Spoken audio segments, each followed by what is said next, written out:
ओम शांति। साकार मुरली 2 नवंबर 2020। मीठे बच्चे, यह पुरुषोत्तम संगम युग है। पुरानी दुनिया बदल अब नई बन रही है। तुम्हें अब पुरुषार्थ कर उत्तम देव पद पाना है। प्रश्न: सर्विसेबल बच्चों की बुद्धि में कौन सी बात सदैव याद रहती है? उत्तर: उन्हें याद रहता है कि धन दिए धन ना खुटे, इसलिए वह रात दिन नींद का भी त्याग कर ज्ञान धन का दान करते रहते हैं, थकते नहीं। लेकिन अगर खुद में कोई अवगुण होगा तो सर्विस करने का भी उमंग नहीं आ सकता है। ओम शांति। मीठे मीठे रूहानी बच्चों प्रति बाप बैठ समझाते हैं। बच्चे जानते हैं परमपिता रोज रोज समझाते हैं, जैसे रोज रोज टीचर पढ़ाते हैं। बाप सिर्फ शिक्षा देंगे, संभालते रहेंगे, क्योंकि बाप के तो घर में ही बच्चे रहते हैं, माँ बाप साथ रहते हैं।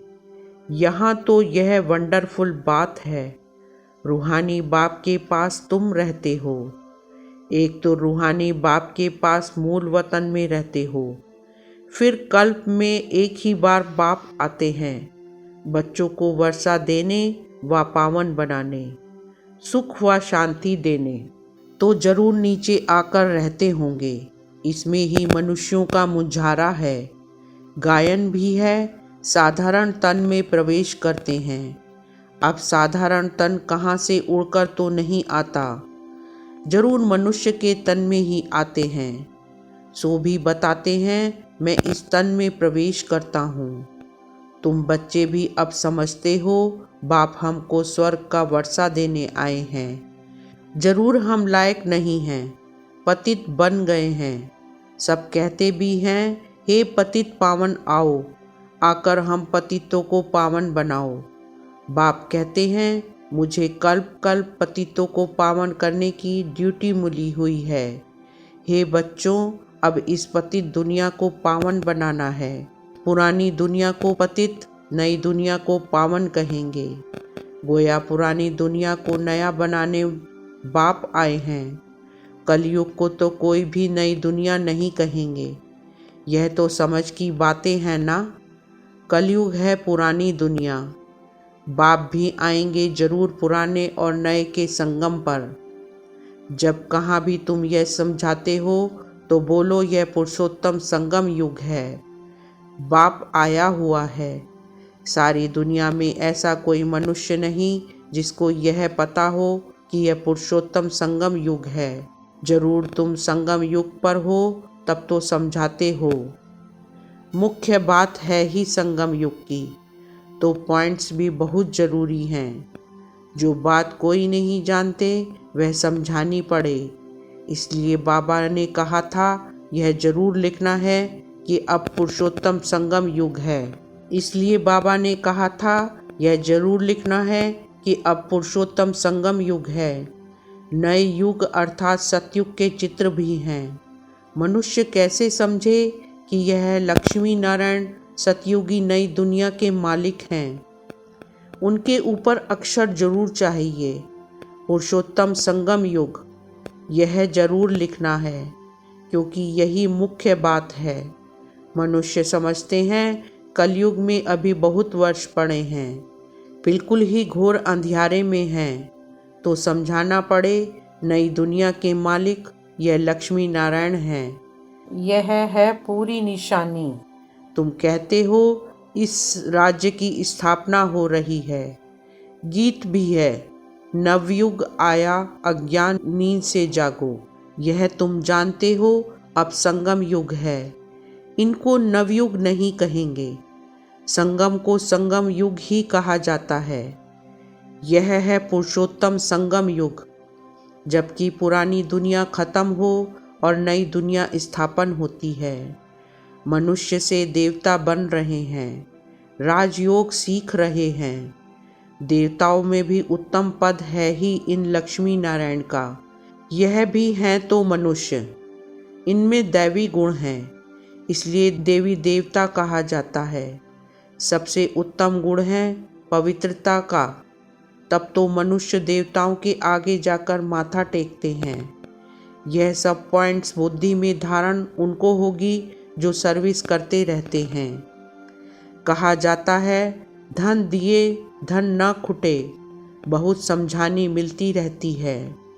नॉलेज तो बहुत सहज है, परंतु कोई में धारणा अच्छी होती, कोई में नहीं होती है। जिनमें अवगुण हैं वह तो सेंटर संभाल भी नहीं सकते। तो बाप बच्चों को समझाते हैं, प्रदर्शनी में भी सीधे सीधे अक्षर देने चाहिए। पुरुषोत्तम संगम युग तो मुख्य समझाना चाहिए। इस संगम पर आदि सनातन देवी देवता धर्म की स्थापना हो रही है। जब यह धर्म था तो और कोई धर्म नहीं था। यह जो महाभारत लड़ाई है उनकी भी ड्रामा में नूंद है। यह भी अभी निकले हैं, आगे थोड़े ही थे। 100 वर्ष के अंदर सब खलास हो जाते हैं। संगम युग को कम से कम 100 वर्ष तो चाहिए ना। सारी नई दुनिया बननी है। न्यू दिल्ली बनाने में कितना वर्ष लगा।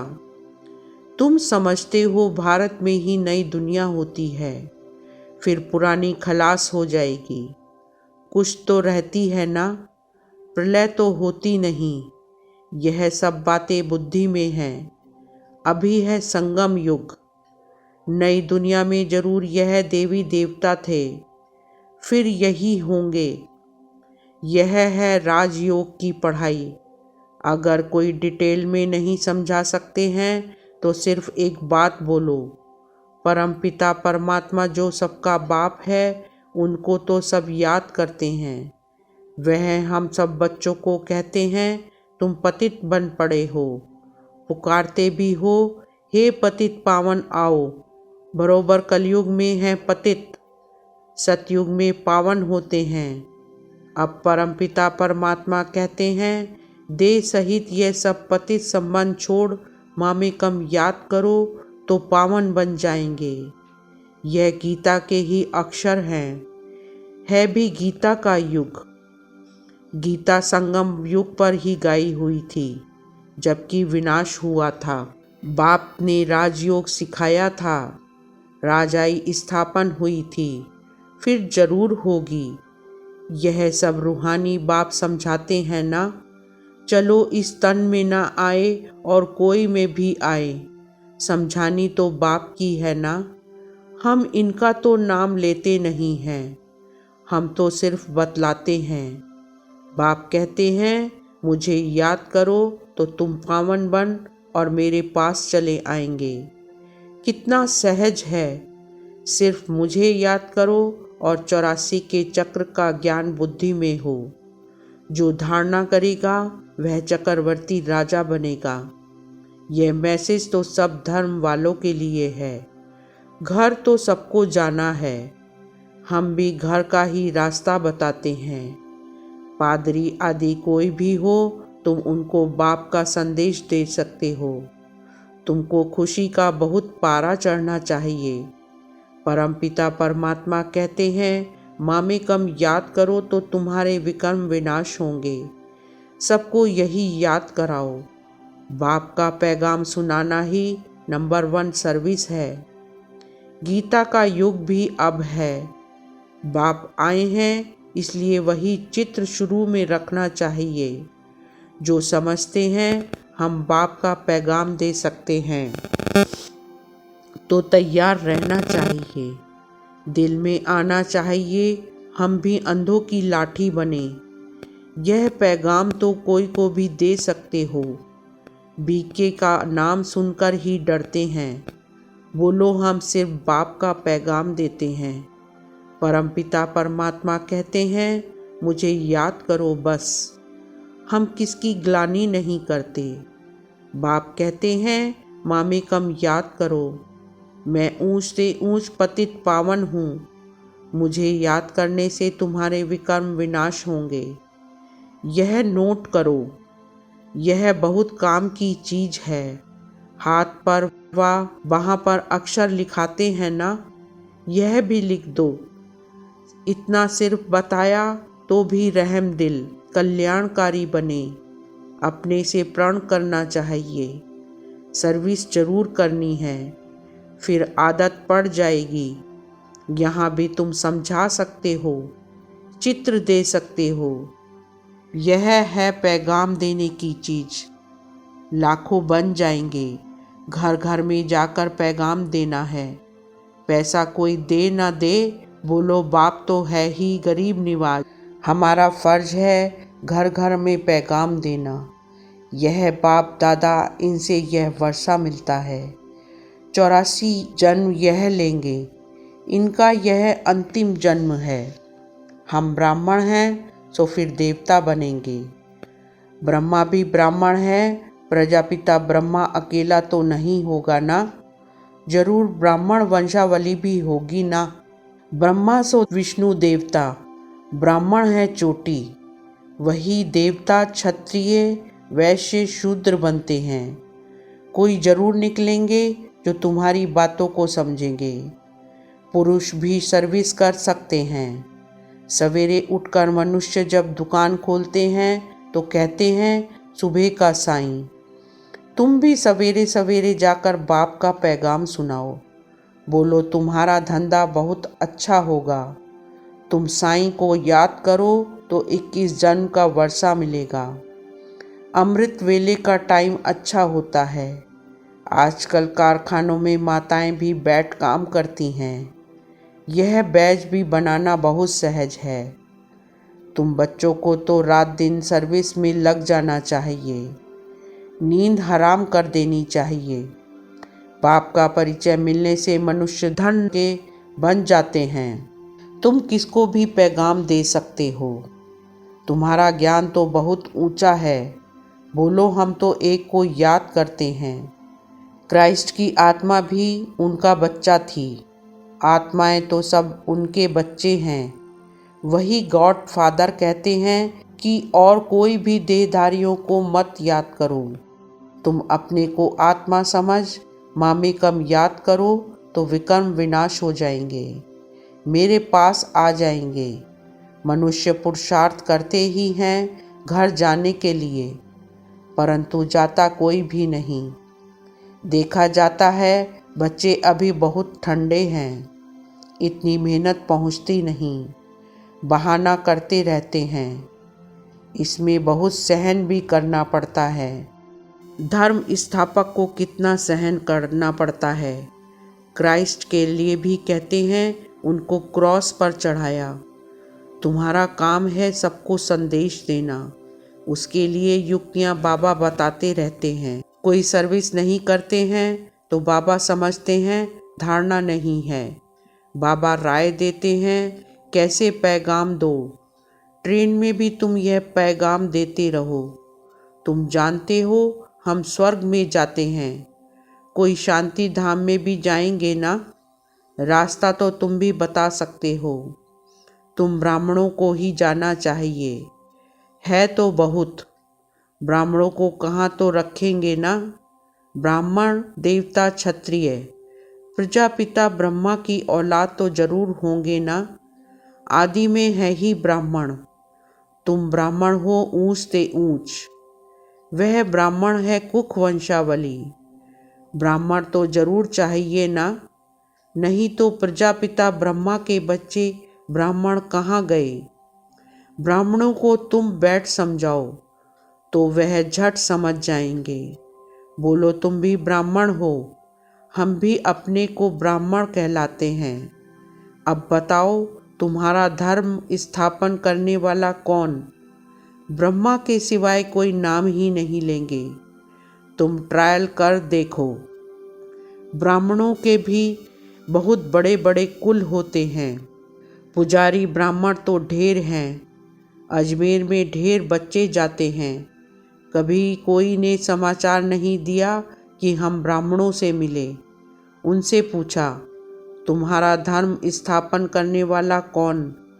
ब्राह्मण धर्म किसने स्थापन किया। तुमको तो मालूम है सच्चे ब्राह्मण कौन है। तुम बहुतों का कल्याण कर सकते हो। यात्राओं पर भक्त ही जाते हैं। यह चित्र तो बहुत अच्छा है लक्ष्मी नारायण का। तुमको मालूम है जगत अम्बा कौन है, लक्ष्मी कौन है, ऐसे ऐसे तुम नौकरों भीलनियों आदि को भी समझा सकते हो। तुम्हारे बिगड़ तो कोई है नहीं जो उन्हों को सुनाए। बहुत रहम दिल बनना है, बोलो तुम भी पावन बन पावन दुनिया में जा सकते हो। अपने को आत्मा समझो, शिव बाबा को याद करो।